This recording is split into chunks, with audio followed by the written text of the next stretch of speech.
চারু মার্কেটে খুনের ঘটনায় গ্রেফতার অভিযুক্ত মল্লিকপুর থেকে গ্রেফতার করা হয়েছে সাদ্দাম আলম নামে এক অভিযুক্তকে।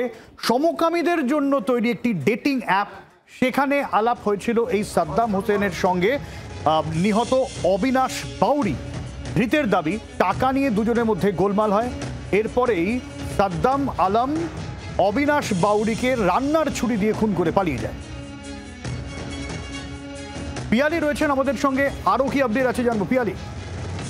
একেবারে দেখো, খুনের কিনারা ইতিমধ্যেই হয়েছে এবং মল্লিকপুর থেকে সাদ্দাম নামে একজনকে গ্রেপ্তার করেছে পুলিশ। এবং যেটা জানা যাচ্ছে যে সমকামী একটি অ্যাপ রয়েছে, সেই অ্যাপেই কিন্তু এই নিহতের সঙ্গে এই অভিযুক্তের আলাপ হয়েছিল এবং তারপরেই ভিকটিম তাকে ডেকে পাঠিয়েছিল গত পরশু দিনকে এবং সেই ফ্ল্যাটে অভিযুক্ত সেখানে পৌঁছায়। কিন্তু টাকা পয়সার যে ডিল সেটা নিয়ে দুপক্ষের মধ্যে বচসা হয় এবং এরপরেই অভিযুক্ত রান্নাঘর থেকে একটি ছুরি নিয়ে ধারালো অস্ত্র দিয়ে তাকে কুপিয়ে খুন করে এবং সেখান থেকে সে পালিয়ে যায়। যেটা এই অভিযুক্তের প্রোফাইল সম্পর্কে যেটা জানা যাচ্ছে, বিভিন্ন রেস্তোরাঁতে ওয়েটার হিসেবে কাজ করতো।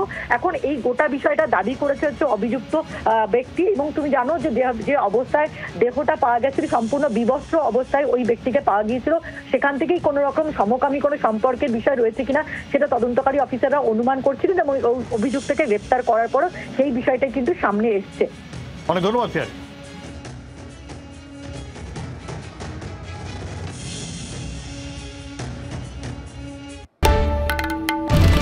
বাংলার আওয়াজ, বাঙালির আবেগ, জি 24 ঘন্টা।